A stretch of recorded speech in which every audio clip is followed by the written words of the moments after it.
What's going on with everybody? It's your boy Eric, aka Young God, coming to you live in the Green Dungeon, giving it to you real raw rugged. And I got somebody on the other line. I'm gonna let him introduce himself. Yo, what's up? It's Edgar Momplaisir. Hey man, how you doing today, man? Man, I'm good, man. Hey man, that's good. I kind of want to backtrack, and we're gonna start this interview off of how I discovered you, and I discovered you through the stuff they don't want you to know podcast, right? And Yeah. I didn't even know they had a podcast. My homeboy Amp had to put me on. I just knew them from their YouTube channel. So when he showed me, it was the one with Michael Jordan and whatnot, and I was like, oh, okay, they got some black people on here. And then y'all start saying nigga, and I was like, whoa, this is getting ignorant. I was like, what the fuck? I was like, okay, what the fuck? I'm thinking y'all finna be like some, I thought y'all were putting y'all white voices. Yeah, I thought y'all were putting white voices. Y'all was sounding like some niggas. I'm like, okay, let me listen to their podcast. So I listen to y'all podcast, and y'all some niggas. I'm like, wow, okay. I'm like, okay, this is crazy. So I then go, and we're gonna do this later. I read some of the reviews, and wow, y'all have some of the best reviews on y'all thing of all time. Like, wow, there's so many white people who hate you niggas, and it's really funny. There's a lot of angry white people on our shit, dog. It's kind of wild how many people get mad at us on our podcast. And it's crazy because y'all not that crazy to the point where it's like, whoa. But I guess y'all crazy enough for white people that don't know black people to be like, hey, pal, hold your horses, pal, you know? Yeah, definitely. I mean, like, we're not on some Joe Budden shit, like, you know, threatening people or calling niggas fake and shit like that. But we do some crazy, like, we say how we feel, and I think that, like, you nailed it. White people aren't used to black people expressing themselves, especially on a network called How Stuff Works. Yeah, it's really crazy to me. So before we even get to this, for the people that don't know who you are, just explain a little bit about yourself. Yeah, so I'm a TV writer based out in Los Angeles, but I also host this podcast called Culture Kings with my boy Jussie, and essentially it's just us talking real crazy about pop culture and stuff like that. So like, you know, so like that episode that you listened to, we were talking about how we think Michael Jordan is responsible for his father's death. We definitely, like, so we'll say crazy shit like that. Like, basically, the way that Jussie and I think about it is we used to talk like this, reckless on Facebook, and then all of a sudden we're just like, yo, let's do a podcast. And then that podcast kind of blew up. So that's just us talking recklessly about how we feel about pop culture news or, like, you know, what's happening in music or whatever like that. No, it's definitely a great podcast. I interviewed Jussie probably like 2 months ago, and yeah, he was like, yeah, man, next episode I'm gonna definitely shout you out. Nigga ain't definitely shot me out on the podcast, but I was I was like, nah, definitely didn't shout me out. So I was like, I'm gonna bring that up with Jussie, and you take me on my word. Jussie, you know, he an old nigga, so he be forgetting shit sometimes. That's funny. So I'm gonna make sure, you know, I'm a lot younger, so I'm gonna make sure that I'm on top of it. Now, you brought up you guys being on their network or whatnot. How did that happen? So it used to be this podcast. So there used to be this dude named Carl Tart on it as well. Mm-hmm. And really, what it was like, it was like around when like a lot of controversial shit was happening, and like everyone had all these takes on Facebook. Like, it'll be back when, remember when everyone would like write an essay on Facebook? Like, someone would have an essay about like Donald Trump or Hillary Clinton and shit like that. So then we would be in those comments, me, Carl, and Jussie, of all our friends in the same circle, because we're all like in the same comedy circle, and we would be like fighting with people and arguing with people. And then Jussie had the idea of like, yo, let's just make it a podcast. So like, then How Stuff Works was trying to open up a comedy branch, and heard this podcast that we were recording out of Jussie's living room. Like, we would just crack open beers, watch like a baseball game or a basketball game, and just be talking shit. And then they heard it, and they were like, yo, would you want to come on the How Stuff Works LA network? Because they're opening up offices in LA. Yeah. And then, you know, we hopped on, we shot a pilot, they really liked it, and then, you know, it just kind of went from there. Where are they based at? So they're based out in Atlanta. That's where, like those guys that you, the stuff they don't want you to know, and Stuff You Should Know, and Atlanta Monster, they're all based out in Atlanta, but they wanted to open up an office in LA to kind of get more pop culture, comedy, stuff like that. And we were the first podcast that they ever bought for that. Well, I'm pretty sure after that episode, you had a lot of white listeners be like, let me check out this guy's podcast. They seem like pretty cool guys. Yeah. And do you ever, because I found myself having to like think about this a lot, when you get around white people, do you ever try to make people feel comfortable or like not be so much black, or do you just go out and just be yourself no matter what? Or do you like to kind of roll it back a little bit? So that's a very good question, because, and it's something I think about a lot. In the beginning, when I first moved out here, I did a lot. And I think that was a lot of like damage control from college, because in college I was a little bit wild and got, course corrected a bunch and got suspended and got expelled from my dorms and shit like that. What college did you go to? I went to a really small school in Napa Valley called Pacific Union College. It was like a Christian school, 1,000 kids. Like, you know what I mean? Like, their high school class is bigger than my college. Yeah. So, that kind of happened. So when I went to LA, I was like, play it safe and stuff like that. And me and Jaquise will perform at this theater called Upright Citizens Brigade Theater. They're like a very famous comedy theater. Donald Glover comes from that theater, Aziz Ansari, Rachel Bloom, like people like that. So that theater's hella white because it's improv, and there's not a whiter thing in the world than improv. Maybe like dog shows, but that's about it.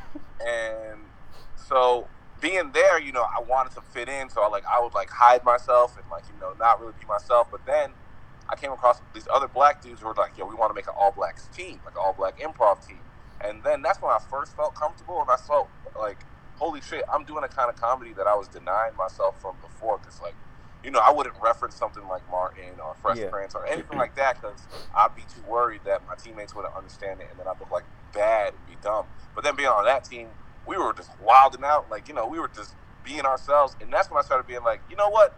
This is who I am, and being black is a big part of who I am. So that's when I started to become more comfortable, and the podcast just took that to a whole nother level where, there's a couple of times on the podcast where I ended by just being like, yo, to all the audience members who are mad at us, go fuck yourselves and stop listening, because this is for us. Y'all have so many, on just the How Stuff Works network alone, y'all have so many podcasts that are just for y'all. Let niggas have this one on this network. The crazy thing it doesn't have to be for them. No, yeah, definitely the crazy thing about it, I've been realizing that a lot of white people like things that surprise me because they're super black. So, a lot of rap music, I think Future makes, super, he makes some nigga-ass music. The shit that Future say sometimes, I'm like, ain't no way a white person know what he talking about. He be saying some nigga-ass shit. So, when I, because, basically on my YouTube channel, I do a lot of comedy-driven stuff. And I think sometimes, damn, should I, tone it back a little bit? But the stuff that I think is too black, white people are like, oh my gosh, Eric, you're making me laugh. And I'm like, yeah, y'all thought that was funny? So I guess white people, it's almost as it's almost like they're at a zoo. And he's like, well, I've never seen this before. This is just so amusing. So I feel like they're just taking all of this different things in, and they just, just amazed by it because they've never heard these jokes or never seen these things before. But to black people, we already know these things. But just to them, they're like, whoa, this is a new thing. Yeah.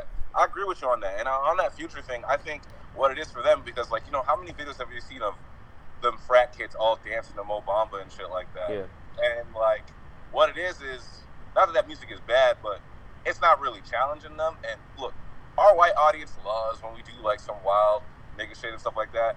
But it's when we start questioning whiteness. If Future made a song right now called I Don't Trust White People, I bet you all those white fans would be like, yo, what the fuck is this? Why don't you just bop it? That will by far be the hardest Future song of all time. He made a song called I Don't Trust White People. That'd be fire. I fuck with that song so heavy. But that's that shit where, once you start challenging them, it's the same thing that I learned in high school. I had all these white friends who were all cool with me, but in the moment I was just like, yo, why did you treat this Mexican person this way? That's when they looked at me sideways and started getting mad and shit like that. So you grew up where exactly? So I was born and raised in New York. And then when I was 14 years old, my mom was like, let's shake things up, and moved to the border of Mexico. So I, finished high school in McAllen, Texas. Well, I feel like I'd be remiss in not bringing this up because I always do, but I personally think New York people are the worst people of all time. I think specifically black New York people. I don't think black people from New York are actually black. I think they're a different type of black. I'm not going to lie, man. I think y'all a different type of breed. I understand what you're talking about because I do be watching those videos of New York niggas just wilding on people. One of my favorite videos, which I can't find online anymore, is this black dude who goes to pizza shops and tries the pizza and loves it so much that he flips his son and slams him on. Oh, Queen's Flip. Yeah, that shit is so fucking funny to me. Queen's Flip. And I know what you mean of there's a wilding to us and an ignorance to us and a cockiness to us that makes other people hate us a lot, especially when we play basketball. It's not even that. That's you bring it up. The perfect point, man. I was playing basketball with a New York nigga. God damn, man. This nigga. It's the thing about it. Y'all do things y'all really want to let a nigga know where y'all from. We playing basketball. It's really cold outside, and this nigga ain't have on no shirt. And they like, damn, man, it's cold outside. He was like, hey, man, where I'm from, it's freezing, man, below cold, man. Still got niggas hooping. We like, all right, bro. So then, couple. You fuck with niggas from Texas though? I don't know too many niggas. I know a couple niggas, but I don't know too many niggas from Texas. It's a thing. I would say it's worse in Texas because Texas niggas really believe that they're like God created, like God made them themselves. That's New York, man. Nah, that's New York niggas all the way, man. Go to Houston and talk to some niggas from Houston, and you'll see they are so proud of themselves. Man, them niggas is too goddamn sleepy off drinking lean. I refuse to believe them niggas got enough awareness to know that they God level, man. Like, look, I'm playing with this nigga from New York, and 3 plays later, his teammate he got fouled, and his teammate was like, damn, like, nigga, you gonna call foul? He said, hey, man, where I'm from, seen a nigga get clothesline broad daylight. Nigga ain't called foul. He just got up and played basketball. I was like, all right, bro. It's true. You don't call foul unless you bleed. Those are the rules. Man. Are you from Cali? Nah, man. You can't tell I'm from well, I guess I don't really have that big of an accent, but I'm from the South. I'm from Florida.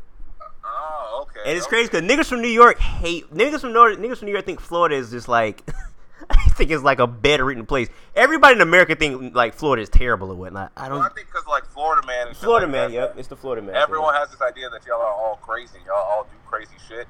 But I have some cousins that are all from Fort Lauderdale, so I mean, because I'm Haitian, so yeah, I definitely have a connection with Florida. But yeah, I think that y'all are crazy in your own right, man. I don't think y'all are prideful because what's there to be prideful about from Florida? No disrespect. Hey, Florida. Hey, I'm not gonna lie, man. Y'all gotta. This might be a hot take, but I'm taking Florida rappers over New York rappers. We could talk about it, man. What Florida rapper? We could talk about it. My favorite rapper. Look. My favorite rapper of all time is from New York, Ghostface Killer. But a lot of y'all niggas overrated. I think Jay-Z is the most overrated rapper of all time. And that's a fact. Record sales ain't overrated. Those are factual. Oh my gosh, nigga! Is Taylor Swift the greatest pop artist of all time? She might be at the end Come on, man. So you put over Michael Jackson? I say at the end of her career. I ain't saying now she ain't outsold Michael yet. But if she outsells Michael, I gotta give credit where credit due. So you telling me that you believe that the people that buy the music represents quality? Okay, so this is an argument that Jaquise and I have a lot, right? And Carl too, because we talk about LeBron James, where they try to force LeBron James to be as the greatest of all time, and I'm going, how do we define it if not by trophies? Like, how do you define it if not by championships won and the amount of times you're in the finals? Like, I think that of course you can have quality, you can have taste, right? Like there are niggas who are great, but like, maybe something happened, they died young or something like that. So it's hard to quantify because there's no actual physical evidence. But I don't know, man. I think it's hard to like you have to use those things because that's the only quantitative shit that we have. Like that's why the whole Lauryn Hill thing to me blows my mind. Where people want to say that Lauryn Hill is one of the greatest singers of all time. She only got one album. I feel you on that. She definitely needs more than one album to be graded. So how you feel about Andre 3000? I don't know, man. That's another one to me where, like, I do consider him, like, one of the greatest. Like, I think he has one of the greatest flows, and you can look at his flows and be like, there's a great flow. There's a great flow. That's a great flow. But it's another hard thing of, like, how can you not look at Jay-Z and see the numbers, see the effect, not only the numbers, but see the effect that he's had on music, see, like, Oh, no, he's a legend. He's a legend. But his albums, overrated. I mean, look. Kingdom Come is one of the worst things I've ever heard in my life. And I heard you say on the podcast, I wouldn't even say that's a fact. Like, that album is not, the prelude, the intro on the album, amazing. That album is okay, but, like, I think, like, American Gangster, not a good album. Yeah, that's the album that I always forget that he made. Also, everyone tries to pretend like Magna Carta or Holy Grail didn't exist. Oh, yeah, that's a pretty bad album, too. That wasn't the first album. Like, everyone makes fun of YouTube for putting their album on iPhones, but everyone forgets that Jay-Z did that shit too with Magna Carta, Holy Grail on Android. Right? And to go back to your point, you said who does Florida have? Florida currently has the best street rapper out right now, so that's what we have, man. The best street rapper. 21 Savage. 21 Savage is definitely from Atlanta, definitely not from Florida. Or no, he's from what? He's from the UK, ain't he? He's not from Atlanta, but who's from Florida? Kodak Black, the best street rapper out right now, man. Bro, come on, bro. If he can stay out of jail. You know what I'm saying? If he could beat them charges, then maybe. Hey, man, shout out to Kodak Black. But who you listen to right now, then?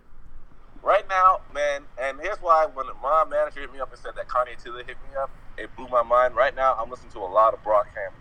I think, and I don't know that Kanye is responsible for the creation of them. You know, I mean, they give you guys your due, but I feel like a lot of people don't know that. Like, I didn't know that was like knowledge. I didn't know people knew that. That's crazy. Yeah, they met on that forum, man. So like them, look, something happened to me where I have regressed in my ways, and I've decided to forgive this man, and I've gone back and listening to KOD from J. Cole because it's very well known fact that I'm a big J. Cole hater. I think J. Cole is music for depressed people to go to sleep. Like, they have too much anxiety, so they can listen to that and go to sleep. But I've been listening to KOD. It's pretty good. I'm very excited for the shit that he's working on now. So I've been listening to a lot of that. And I have been listening to 21 Savage's new album, which 21 Savage was a nigga I wrote off immediately. Like, why? I was like, this is... Why? I just thought, like, there's sometimes where you see something, and sometimes I think it's like the old nigga growing in me already. Like, I'm already getting my Joe Budden, like, phase where I see it and I'm like, oh, I don't know if this is for me, guys. Like, I don't know if this is a shit for me. But this album is fucking phenomenal. No, he's hard. Yeah, he's definitely hard. Like, I was, like, blown away. I keep listening to it. Like, especially when I'm in the gym, I put it on because it's just, like, it goes hard. And his flow has gotten so much better, in my opinion. Oh, he's improved. He's definitely improved as a rapper over this past year. Definitely. He's definitely a better rapper than he was 2 years ago.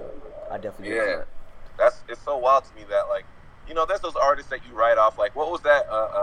Designer. Designer was someone where I was like, yo, Panda is a fun song, but in 5 years, I'll not hear from this nigga. Yeah. And I wrongfully said that about 21 Savage.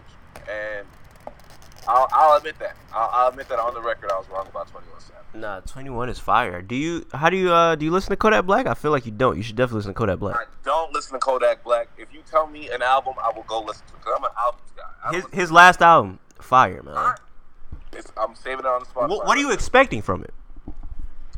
Bro, okay, here's the thing, man. I like an album that rides, like, look, you got me on the whole, like, I'm expecting these dudes to be white and sound white, where I look at my albums with glasses on, you know what I'm saying? Like, I put on the glasses and I go, ooh, what is this artist trying to tell me and shit like that? So, for me, sometimes, like, just a go hard song, something like that, I listen to them in the gym, but those albums don't necessarily satisfy me. Okay. You know what I mean? Like, so, I love Mo Bamba. I'll listen to that to the gym, listen to it before a show to get hype. I'm not sure I would like an entire Sheck West album, personally. I feel that. Because I do kind of flow more towards conscious rap. And I think that's because I grew up, listening to like Common and Kanye and stuff older Kanye, definitely not newer Kanye and like stuff like that. So that's kind of what I'm looking for, an album I love. That's why, the nigga that I stand the most in rap right now is definitely Kendrick Lamar. Okay, we can agree with that. Amazing. He's definitely going to be the greatest rapper of all time when it's all said and done. I think he will end his career as the greatest rapper of all time if you don't do something or say something crazy. That's a fact. I definitely agree with that. And also, I think Sheck West is terrible. So yeah, I mean, like I said, Mo Bamba's just a song that it just gets me hyped, man. Like, and it's on the new 2K. So like, when I'm playing 2K and they start playing it, I'm like, yo, I'm not losing this game. Is it on 2K? Yeah, it is. I don't remember. I mean, 2K. It's on the new 2K soundtrack. I mean, they'll probably get rid of it, with all the shit that's happening to him. There might be an update. Right? Yeah, that nigga's wild. That nigga's in his bag. That nigga's super kicking bitches, and that nigga's wilding, bro. Yeah, bro. And it's like, look, it's one thing, like, obviously this Me Too movement is exposing a thing in our community that we haven't addressed and something that we need to deal with. But this nigga's defensiveness to it and the fact that he's out here saying, like, it would be just like black people to tear us down. White people don't do shit like that. What a trash-ass response. What a lack of accountability. Like, if it's some shit where you just like, look, man, I made a mistake. I didn't know. Like, at least come to the table and have that conversation rather than try to make this a race thing. Yeah, he's, man. That nigga, he's finna be done before he even begun. So, yeah, man. That nigga's out of here. To kind of switch gears here, curious on your thoughts about this Jussie Smollet thing. Man, look, man, I was caught on the wrong side of that because my girlfriend called it. She said, that nigga's lying. And I was like, no. Like, wait till all the facts come out. And here's what I think. I think it's hard for us to be mad at him. Like, at least white people. I want to talk to any white person that might come across this. In terms of, like, if y'all go, well, he's faking. There's at least 7 white women that did this shit last year. That called the police on some shit that wasn't a big deal, that that woman who like traumatized that kid, like that kid's fucked up for the rest of his life now. Who like said that she sexually assaulted him when he was just his backpack accidentally grazed her butt on the way out of the grocery store. Like I didn't even hear about that. That's crazy. Yeah, that was one in New York where this white woman called the cops on this little kid because his backpack grazed her butt, and she was saying that he was trying to feel her up. This kid was like 10 or some shit like that. That's crazy. I think stuff like that, that's the biggest thing. But also, as a comedian, what a great Jussie story, man. What a great Jussie story where, like, I'm thinking of, like, sketches and shit like that. Like, I want to do an acting class where this nigga comes in and teaches people on how to do this shit. Like, you know what I mean? It's just such a wild, never in my wildest dreams would I ever think a situation like that was real. No, that's definitely a ridiculous thing. I think the thing that I'm taking away most from this is that I really see people on the internet don't want to take accountability, because I've seen so many people that was like riding hard for him, and not only riding hard for him, I don't know why this is a thing, but every time I go on Twitter, I see like straight black men getting blamed by like black women and gay men, and it's almost to the point where it's like the white man done gave it. He's like, we don't even gotta do it no more. We got the black women doing it for us. And it's like, I don't think that even if you do feel some type of way about straight black men, putting it on Twitter and saying, I see somebody say black men are the white men of black people, and I'm like, what? Like, that's like, to say that on a public forum and being black is ridiculous. So when I see like they wrote like articles saying like the straight black men's silence on Jussie Smollet is damaging, and like they ain't even like say nothing like, damn, we was wrong for that, we was out of pocket for that. They like doubling down like we ain't wrong, and it's just like, come on, man. So I think that's weird. Yeah, and here's what I think on that. I think that what this Jussie Smollett thing has exposed to us, and then this is a story that like is slowly coming out, like how the Time's Up woman has to like step down now because her son, the leader of the Time's Up movement, stepped down because her son just got hit with sexual assault. Mm-hmm. And maybe this is like a take that a lot of people won't want to hear, but I think it's true. Is I think what Jussie Smollett really taught us is, and this is just Jussie Smollett, I should just say, is this anger and outrage as the first response might not be the most ideal way to deal with things like this. Oh, it's not. I mean, I feel like, bro, it's very logical to think we should use logic. Like, I feel like we're too emotional in 2019. Like, it's not, of course, we're emotional beings. Of course, we're going to be emotional, but you have to control that sometimes and use logic. Like, I see people say that, of course, I'm going to believe the victim over anybody. Like, I don't know if that's the right way to do it. If somebody cool to me was Jussie, like, if I was cool with Jussie, of course I'm believing him because that's my friend. If I don't know a nigga, I mean, like, why am I going to believe that nigga just over everything if he's sounding fishy? Like, that's weird. Like, imagine if the police was solving crimes like that. Like, hey, nigga, we gonna believe the victim. Like, you know how many niggas, like, that's crazy. So I think it's really weird when people just, I don't know, move off emotions. And I feel like social media is telling us, like, yeah, we should move off emotions and not logic. And it's not the right way to move. Yeah, I definitely think that, like, you know, more things like this will happen where we're gonna definitely take a step back. And I think it needs to happen to people personally. Like, you know what I'm saying? Like, someone needs to have it happen to them personally, and then I think that we're going to take a big step back, and instead of anger, probably move towards ideas of restorative justice and deep inner looking, and, like, be like, what? Because, like, the fact that Jussie Smollett knew that he could capitalize on outrage like that is a problem. Yeah. That is a problem, and that is a big indictment of us as a society. Like, of course, those attacks happen. I'm not saying that they don't happen, and I'm not saying that those attacks should not be treated with the utmost seriousness. But still, we have to understand that Jussie Smollett saw an opportunity in where there is a flaw in the system, and if we don't cover up that flaw in the system, it will be taken advantage of again. No fucking doubt about it. No, that's a fact. Yeah, that's a good point. The fact that he knew the reaction he would get out of this, like, I know they're not even gonna question me. They're gonna ride with me just because of the you know, the society we living in now. So that's a good point. I didn't even think about it like that. That is pretty crazy. All I'm calling for is like deeper looks inward. I'm not even saying like inward, like being like, what is in me that I'm causing to feel anger and outrage as my first response? No, yeah, that's definitely a good point. That is I don't know. I feel like this is like a thing that's been going on for a couple years, and I feel like it's happening so much to the point where it's becoming normal. Like, yeah, you don't react with logic, you react with emotion. You know what I'm saying? You might use a little bit of logic, but just emotion first. And I feel like when you react with emotion first, you know what I'm saying? That's how a lot of niggas in jail right now, because they reacted with emotion and not logic. So, like, somebody bumped them and they were just like, yo, hold up, what the fuck? and then they do something, and then they're like, wait, it wasn't even that big of a deal. You know how many niggas that got killed over Jordans? That's not logic. That's emotion. You know what I'm saying? So, like, and it's crazy, like, us black people reacting like this. It's like we should be the ones that's analyzing situations, man. Like, we definitely not in a position to be reacting off emotion. You know what I'm saying? Like, we definitely need to be thinking. Anger that, you know, white people are allotted. Like, you know what I'm saying? Yeah, like, exactly. A white person could blow up at a McDonald's and yell. But nigga, if they get my order wrong, that's what I'm gonna eat. You know what I'm saying? Yeah. Because I don't have the opportunity to yell and say some shit and act like I'm gonna get away scot-free. It's like this one video I seen on Twitter. It was around like when a lot of cops killing, like when a lot of cop killings was going on, and it was like a broadcast, and it was like this video. This girl was like, if a cop pulled me over, I'm gonna check him. I'm gonna do this right here. And I remember this dude was like, we, you know, American, we black, and we already got to finesse the system. We don't need to, like, antagonize it more. Like, we got to know how to finesse the system. So I feel like we got to learn how to finesse the system and not just try to first thing come out of mind react. So, I definitely agree with you. But anything else you got coming up in the future? Any works? Any shows you writing on? Anything like that? Yeah, man.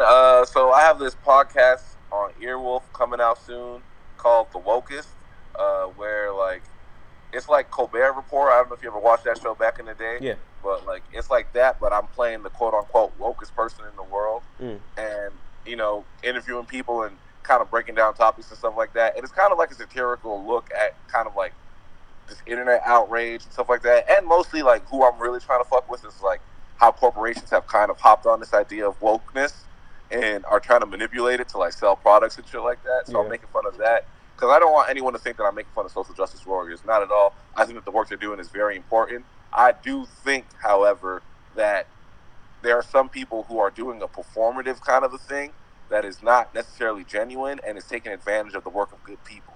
And I'm making fun. And, like, it's very satirical. I gave a very deep look at it right now, but it's a very satirical, fun podcast on Earwolf coming out in May. So it's called The Wokest. So be on the lookout for that. And just, you know, listen to Culture Kings. You can find us wherever you listen to podcasts. We got some wild episodes in the books, so definitely be on the lookout for that.